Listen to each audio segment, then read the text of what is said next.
Nebraska folded, spindled, and mutilated Akron 68-0.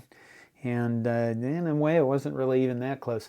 I had to work really hard to come up with negatives for this game because somebody has to, and because that's what we do.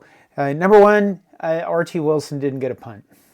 And that's kind of a shame because, he's a hero and a star now, and he didn't even get on the field. His family was in the stadium all the way from Australia. They did an interview with him, and they were pretty funny. Seemed very nice people. But you can't be a star unless you get on the field and perform for people. People on the game thread at Corn Nation were asking maybe he could punt for the other team and that way get something in on the game. Red zone early. I mean, we didn't score, and we fumbled the ball inside the 5. Then we couldn't score on the 4th and 1 from the 1-yard line, and then nobody cared because we went on after that and scored shit tons of points. I heard the beer lines were long. So there you go. 3 negatives. Horrible. Just whatever. The number one thing I think that was really nice about this game, because there's so much. The number one thing throughout the entire game is that there was no let up. And that was probably the thing that I was concerned about the most coming into this game. Is that, are we going to play down to our opponent? Are we going to walk around the field?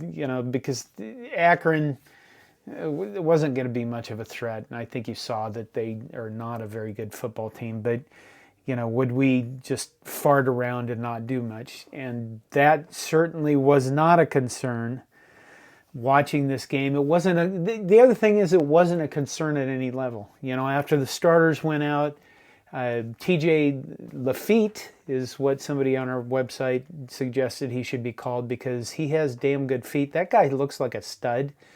And, will be fun to watch when he gets to start. But, the third and fourth string players still kept up the same intensity. Maybe the crowd had something to do with that, or maybe that's just who they're going to be now. Because this was just an old-fashioned 80s, 90s butt kicking across the board.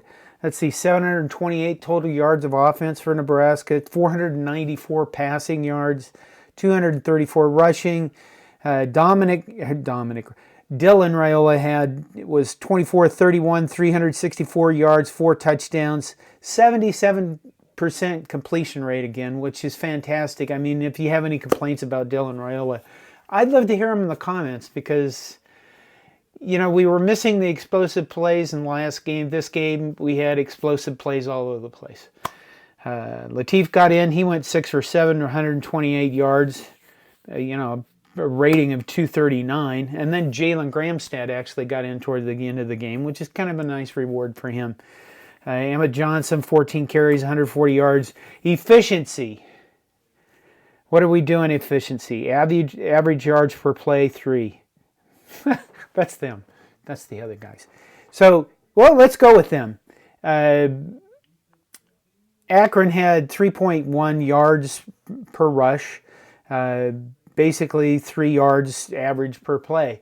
We only had 1 sack, but I think the defense against a not very good team, and you could see that the Akron's receivers drop balls right in their hands. That's a good showing against a team that you're expected to beat the hell out of. The spread was 34.5, and we certainly covered that. But this is, again, it's another thing that, if you're going to be a good team, you need to beat the hell out of the teams you should beat the hell out of. And Nebraska went out there and beat the hell out of a team they should have beat the hell out of. Good job there. I mentioned the 728 yards of total offense. I'm sure there's going to be a lot of things about the last time we had this many yardage or the last time we threw for this many yards. Dylan Raiola's first 300-yard game, 364 yards passing. I don't know if there's a lot to say about this game other than, it was an ass-kicking. It was a win. It was kind of fun. The beer lines were long, I heard. The light show from, TV, I didn't get to the game. The light show in the late in the third quarter in the night game looked pretty cool. And it looks like a cool place to be for a stadium. What else? I didn't take notes in this game. I don't take notes when I do these, mostly because I just want everything to be fresh. And I don't know if you could really say much else about this. We're 2-0. We're going to go on to a game. The next game's against Houston Christian, which should be another game like this. I think what was nice is, I was really concerned about the offense. And the offense that we saw against Cincinnati, because it was kind of plodding in my eyes, and it was kind of just fart around, just da-da-da-da-da. I know we have this thing about running the ball because we're Nebraska. I think it's stupid, honestly. I think if I have to come up with something semi-negative to say, it's this. When we lined up and Harvard got in for the 4th and 1, and we went for it on the 1-yard line instead of kicking a field goal, you got everybody smashed together in a box. I get why you want to play football that way. There's this toughness aspect to it. Honestly, I think it's dumb. I just really think it's stupid, because I'm not going to do the math of how many pounds and how many tons of human beings are in one small area when you could just spread them out. And we saw that in the later touchdown when I think we had 2 tight ends in, and they went to the left, and then the guy coming out in the flat, I forget who it was, Emmett Johnson, I think, with a touchdown reception, scored easily. There's nobody on him. I think rather than just tough football, we got to be tough. We got to, because we're Nebraska. I think smart football. Give me smart football, and I think it's really smart to. If you're having problems in the red zone, that you're going to spread everybody out and you're going to make them cover your guys, which I do think we have very talented and athletic skill position people. Like Ja'Cory Barney was absolutely fabulous. I guess the one thing I didn't mention is special teams. Special teams, would we have like 87 yards of punt returns at one point, which is probably like the last 18 years of punt returns, all the years added up is probably that much in punt returns. But we do have good skill position players. I think we have good receivers. So this idea that we just have to line up and run the ball straight at somebody because we're Nebraska or because that's the way it should be done, it's stuff like this. It's just dumb. And that's one thing I was liked about our offense is we moved the ball. You saw a lot more explosive plays. And you saw Dylan Raiola just sling the ball around. Are we going to see that? Houston Christian probably isn't going to put up much of a fight. I don't know if you got a chance to watch Michigan.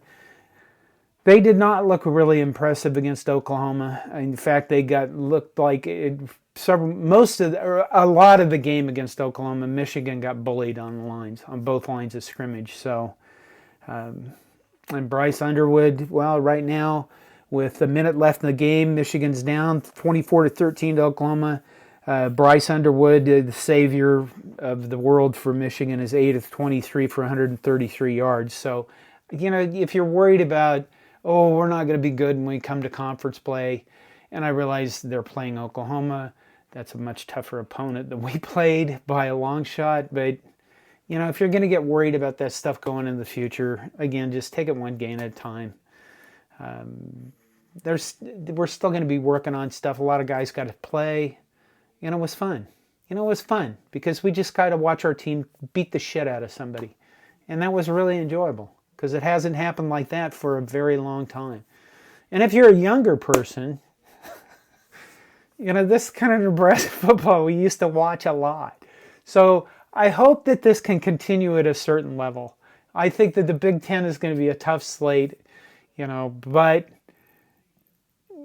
more of these games. We'd all love to see more games like this.